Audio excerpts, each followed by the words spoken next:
Itu tadi, kalau kita bisa yang ngasih influence, ngasih pengaruh, nggak apa-apa, kamu stay di sana untuk memberikan pengaruh yang baik gitu. Tapi kalau kamu nggak bisa, malah keikut ngegibah, berarti wah ini udah nggak bener nih gitu. Aku jadi keikut, aku jadi hobi juga gitu. Padahal mah hati nggak pengen ngegibah gitu, tapi kenapa keikut ya? Nah ini kita yang harus apa ya namanya, mengintrospeksi diri, self reflection. Jadi kita benar-benar memahami aku ini tipe yang gimana nih gitu. Kalau ngikut dia, kalau bareng sama dia aku tetap gibah gitu. Tapi kalau aku tinggalin kasihan dia gitu. Kalau kamu kuat gitu dan kamu bisa memberikan bahasa-bahasa yang baik gitu, daripada ngegibah gitu. Memang seru sih, asik sih. Tapi serunya itu kayak minum aspartam, bener nggak sih? Awalnya manis, seru, tapi ujungnya pahit gitu. Kenapa bisa pahit? Aspartam kan gitu ya. Awalnya manis gitu, tapi ujungnya menyakiti diri kita sendiri gitu. Kita nggak sedang menyakiti orang lain, ngegibah tuh menyakiti diri sendiri. Kenapa? Karena kita sedang meminum racun. Meminum racun untuk diri kita kan. Kalau bahasa Rasul, ayakulalah ma akhihi maitan fakarihtumu gitu. Kalau orang gibah itu mirip dengan makan bangkai saudaranya. Kita aja ya, makanan, ambil makanan sesehat mungkin, sumber makanan terbaik. Ini teh makanan spiritual kita kasih bangkai. Ini bangkai ini nggak mungkin menyehatkan. Bangkai di mana-mana, bangkai itu banyak apa ya, salmonelnya, banyak patologi, banyak apa sih ya, virus lah, apalah macam-macam. Itu bangkai, jangan dimakan, no gitu. Stop makan bangkai, kita makan makanan yang fresh gitu. Kita beli ayam tiren, ini dipastikan ini ayamnya segar nggak? Iya segar. Jangan-jangan ayam tiren? Enggak, bukan ayam tiren. Kita pastikan lah, ini setiap hari kita ngegibah kayak makan ayam tiren. Gitu. Jadi untuk masalah gibah ya, kita cari apa ya, bahasan-bahasan, obrolan-obrolan yang memang menaikkan iman, obrolan-obrolan yang bikin kita semangat. Boleh sih ngegibah itu boleh, tapi ngegibah yang bikin kita mengikuti lifestyle bagusnya gitu. Dia gini loh, oh iya dia gini. Oh, nah ini perlu kita perbanyak obrolan-obrolan yang tidak menjatuhkan nama baik orang. Tapi obrolan-obrolan yang bisa membuat kita dapat inspirasi, lebih inspiratif. Ya, jadi obrolan kita tuh ya harus inspiratif, informatif, informatifnya tapi penuh keimanan. Jangan informasi semua aib orang. Oh, aku udah tahu tuh kalau si A tuh gini, si B tuh gini, si C gini, dapet semua informasi. Enggak, kita nggak butuh kekurangan mereka. Kita nggak butuh kotoran mereka ya, kita butuh kebaikan mereka. Si A tuh ya puasanya luar biasa, kalau si B sedekahnya, si C itu sholatnya khusyuk banget, si D dia setia asli, kamu pengen ditemani kemanapun dia nemenin kamu. Kalau si ini kalau diajak makan pasti dia yang traktir. Nah, kamu boleh cari hal-hal positif di semua teman-teman kamu, dan banyak itu hal-hal positifnya. Kalau ngobrolin yang jelek-jeleknya itu semua racun gitu. Kalau dia tuh orangnya ini loh, perhatian loh, dia tuh orangnya pengertian loh, dia itu orangnya. Kadang-kadang ada orang yang enggak less empatinya rendah, tapi dia lucu gitu, kocak. Ya sudah, less empatnya itu kita doain aja gitu. Nah, yang kita obrolin adalah kelucuan dia, misalnya, dia lucu banget, kocak banget. Pokoknya kalau dia ngomong aku ketawa ngakak. Ya udah, nikmatin aja diri dia, nggak usah dikorek-korek apa yang baik dan yang buruk. Udah nikmatin aja gitu. Kita datang ke rumah orang gitu kan, keren loh gini.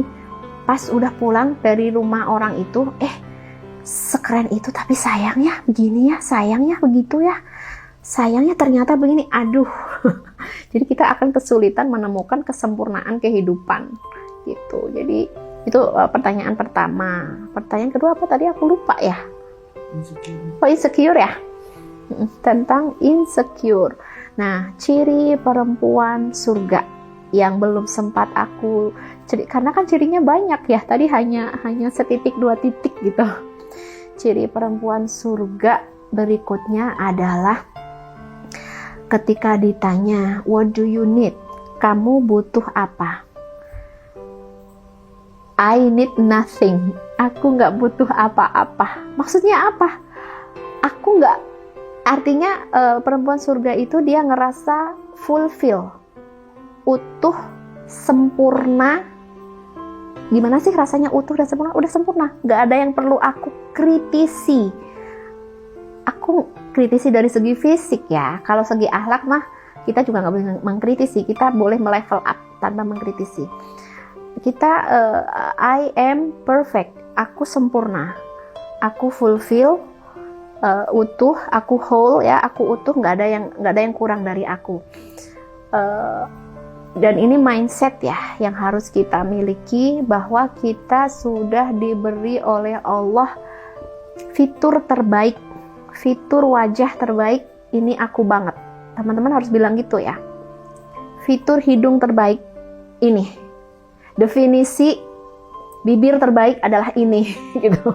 Jadi jangan pernah menyamakan bibir kita dengan bibir orang Rusia. Aduh, kalah telak kita sama orang Rusia. Jangan disamakan kulit kita dengan kulit Rusia gitu. Kalau kita menyamakan dan memberikan standar kesempurnaan yang punya Rusia, maka kita tidak akan pernah menjadi perempuan yang mengapresiasi, mensyukuri diri kita. Jadi kita punya warna kulit terbaik yang sudah Allah kasih. Kita punya ketinggian terbaik. Jadi jangan sedih kalau ngelihat Gigi Hadid ya. Gigi Hadid itu sampai sekitar 180 gitu ketinggiannya. Silahkan berdiri di sebelah Gigi Hadid dan kamu akan pingsan. Nggak gitu caranya.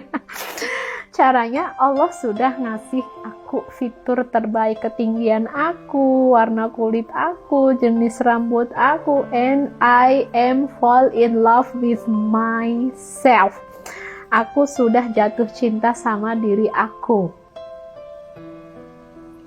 Di dunia ini yang paling aku fans adalah diri aku. Aku ngefans dengan hidung aku. Aku ngefans dengan mata aku gitu ya. Jadi kita nggak kurang. Itu sih sebenarnya yang harus kita sadari. Jadi kalau kita sudah bisa menerima diri kita, kan kita terima tuh.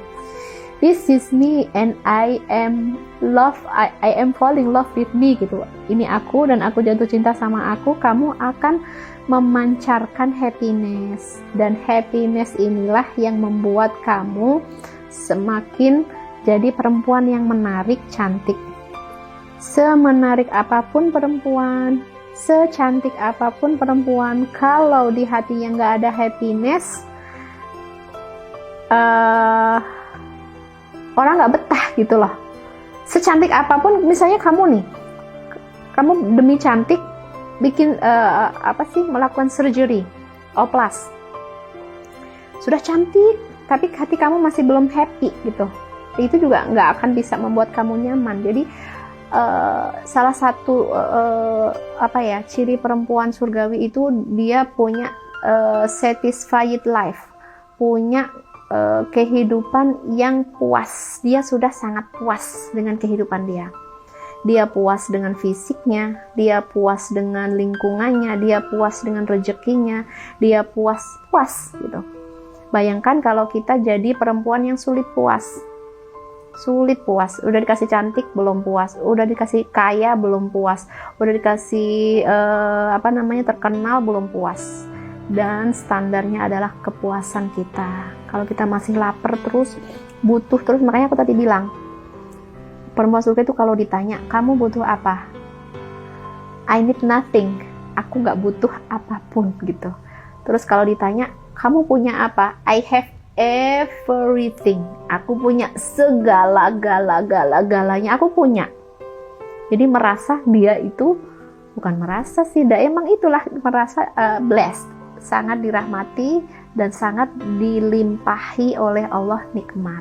Jadi ini tentang mindset ya, cara berpikir kita tentang diri kita, tentang kehidupan kita, dan tentang surga. Jadi ciri perempuan surga tadi yang aku bilang adalah puas ya, puas dan puas. Ciri perempuan neraka, dia kesulitan mencapai kepuasan. Makanya dia berasa di dalam neraka. Meskipun dia masih di bumi, tapi sudah berada di dalam neraka. Kenapa? Karena dia sulit puas. Semoga bermanfaat.